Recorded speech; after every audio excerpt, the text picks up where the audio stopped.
අද අපි බලන්නේ වැල්වල කොහොමද අලහිරන කාලය හඳුනාගන්නේ, ගලවගන්නේ කොහොමද, මොනවද වැල්වල වර්ග කියන එක පිළිබඳව විස්තර කිරීමක්. ඊට කලින් අපි පඳුරු වල ගැන කතා කරා.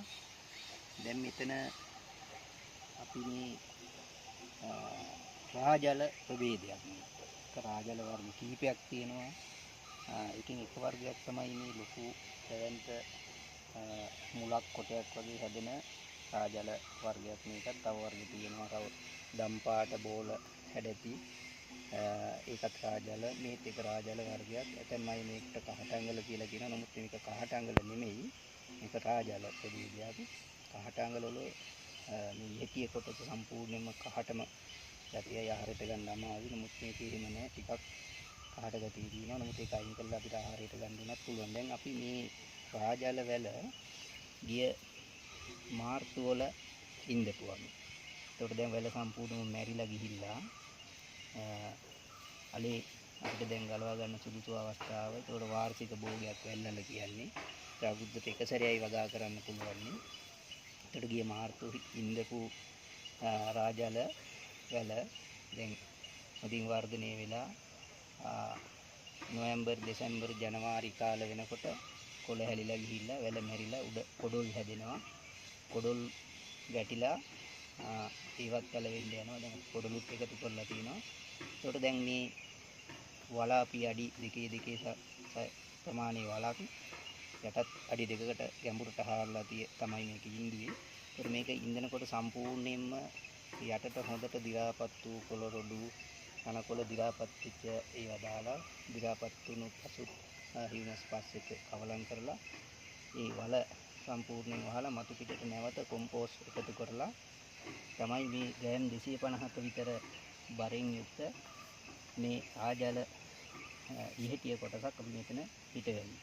ඒකට මේ හිටවපු අලේ තමයි මේ මාස 9ක් ගිහිල්ලා උඩින් වර්ධනය වෙලා ලොකු අලයක් හැදිලා තියෙන්නේ.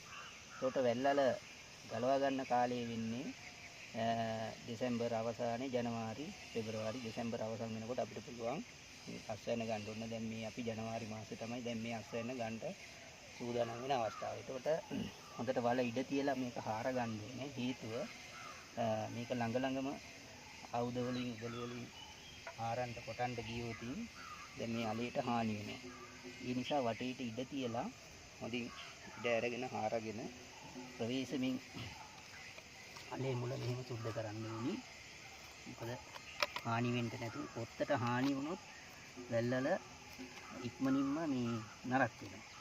ඒ නිසා පොත්තට හානි නොවෙන්න හරියට පුරාවිද්‍යා වැඩපොළක පුරාවස්තු සංරක්ෂණය කරනවා වගේ තමයි බොහොම ප්‍රවේශමින් අලේ මුල හාර ගන්න ඕනේ.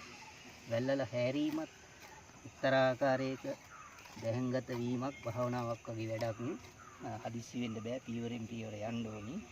එහෙම ගිහිල්ලා සංගමයෙන් යුක්තව මේක හාරගත්තේ නැත්නම් කැඩිලා කොටසක් පොළොව යටට යනවා, ඉතිරි වෙනවා. ඒකට අලයට හානි වෙනවා, පොත්තට හානි වෙනවා. ඒකට කල්තබා ගැනීමේ ගැටලුවක් වෙනවා. ඒ හින්දා බොහොම ප්‍රවේශයෙන් තමයි හාරලා ගන්න ඕනේ. ඒකට අපි මේක මතු පිටට අරගෙන හොඳින් සුද්ධ කරලා මේ මැටි පස් සියල්ලම අයින් කරන්න ඕනේ. ඊට පස්සේ තමයි අපි මේක ගබඩා කරන්න ගන්න ඕනේ. මොකද මේ තෙත සහිත පස් තිබ්බොත් ඉක්මනින් පැලවෙනවා. මේ යෙටි කොටස ඉක්මනින් පැලවෙන හින්දා ඒ කොටස අපි කපලා ඉවත් කරලා විස බීජ ප්‍රවරණයක් කරලා මේකේ ඒක ගබඩා කරලා තියාගන්න පුළුවන්. අපි යමු මේ අලේ වලින් පිටත බලන්න. කිලෝ 4කට 5කට ආසන්න රාජල අස්වැන්නක් ඔන්න එක වැලක අපිට ගන්න පුළුවන්. එතකොට මේක අපි දැන් කපන්නේ මෙන්න මේ ඉහෙටිය කියලා කියන්නේ වැල්වල වල මෙන්න මේ කොටස. මේ තියෙන්නේ වැල. එතකොට මේ තිබුණු වැල මැරිලා ගියා දැන්. මාස 9ක් යනකොට මෙන්න මෙතනින් කෑල්ල කපලා අරගෙන මේ කෑල්ල පුළුවන් අපිට ඉක්මනින් පැල කරගන්න ජනවාරි පෙබරවාරි මුල මැද වෙනකොට මේක පැලවෙනවා. ඒ නිසා අපි ගබඩා කරලා තියෙනකොටත් මේ හොඳටම පස් ඉවත් කරලා ගස් එකකින් වගේ පොල් මින්ද තියෙන හරි මොකක් හරි මේක හොඳින් සුද්ධ කරලා නැත්නම් වතුරෙන් හොඳට සෝදලා හානි වෙන්නේ නැතුව වතුර වියලෙන්න ඇරලා වියලි තැනක අපි මේක අඳුරු තැනක ගබඩා කරලා තිබ්බම අපිට පුළුවන් මාස 5ක කාලයක් පැලෙන වී තියාගන්න. මේ කොටස කපලා ඉවත් කරොත් විස බීජ හරණයක් කරලා මේ අලු වගේ ටිකක් අවරලා මේකේ කල් තියාගන්න පුළුවන්. හානි වීමක් වෙන්නේ නැහැ. මේ එක වර්ගයක් රාජාල. තව එකක් අපි බලමු. දැන් මේ තියෙන්නේ සුදු දන්දිල. දන්දිල කිව්වහම පොත්ත දම් පාටයි අලෙත් දම් පාටයි ඒකත් දන්දිල. මේක එහෙම නෙවෙයි. පොත්ත දම් පාටයි අලෙ ඇතුලේ ලා දම් පැහැයට උරු සුදු පැහැයක් තියෙනවා. ඒකට මේකට බොහෝ වෙලාවට කියනවා මොනරාගල රාජාල කියලා කියනවා. ඒකට සුදු දන්දිල කියලා කියනවා. ඒකට බොහොම රසවත් අල ප්‍රභේදයක්. මේකත් දැන් අපි ගිය මේ මාසෙ හිටවපුවා. දැන් වැල මැරිලා ගියා. දැන් මේ අලේ අරගෙන යනවා අපි. ඒකට මේකත් අපිට පුළුවන් හොඳින් හානි වෙන්න නැතුව පොත්තට හානි වෙන්න නැතුව ආරලා අරගෙන පස් ටික හොඳට සුද්ධ කරලා ඉවත් කරලා ගබඩා කරලා තියාගන්න මාස 4-5ක කාලයක් මේ එක තියෙන පස් අනිවාර්යයෙන්ම අයින් වෙන්න ඕනි. එහෙම වුණොත් තමයි පැලවීම හා ඊළඟට නරක් වීම ඉක්මන වෙන්නේ. ඒකට මේ පස් ඉවත් කරලා සෝදලා වතුර හොඳට වියලෙන්න ඇරලා ගබඩා කරලා තියාගන්න පුළුවන්. දැන් මේ පෙන්වන්න පුළුවන් මේ ඇතුළ සුදු පැහැයෙන් යුක්තයිලා පහ පැහැයට උහුරු පොත්ත දම් පාටයි. පේනවනේ පොත්ත දම් පාටින් පේනවා. එතකොට මේකට සමහර අය ඔය සුදු දන්දිල කියලාත් කියනවා. මොනරාගල රාජාල කියලාත් කියනවා. එතකොට මේක කපලා බැලුවොත් ඇතුළ ගුරු පැහැයෙන් හුරු ස්වභාවයක් පෙනෙනවා. බොහොම රසවත් අල ප්‍රභේදයක්. ඒකට මේකත් අපි ගලවලා ගමු බලන්න උඩට.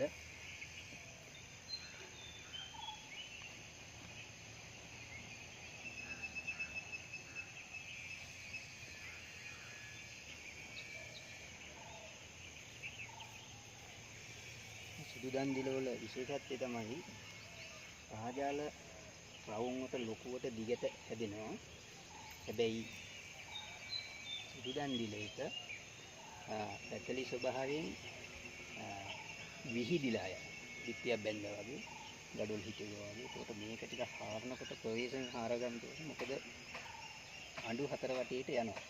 ඒ වුණාම ආයුධ වලට හානි වෙන්න පුළුවන්. ඉන්න වට හොඳට ඉඩ තියලා තමයි මේ අලේ බිඳ ගන්න ඕනේ. මේකත් අපි ටිකින් ගබඩා කරලා තියාගන්න ඕන. හොඳින් සුද්ධ කරන්න ඕනේ. ඊට පස්සේ සියල්ලම අයින් කරලා පොත්තට හානි නොවි හොඳට වියලෙන්න ඇරලා වියලි අඳුරු තැනක ගබඩා කරලා තියාගන්න පුළුවන්.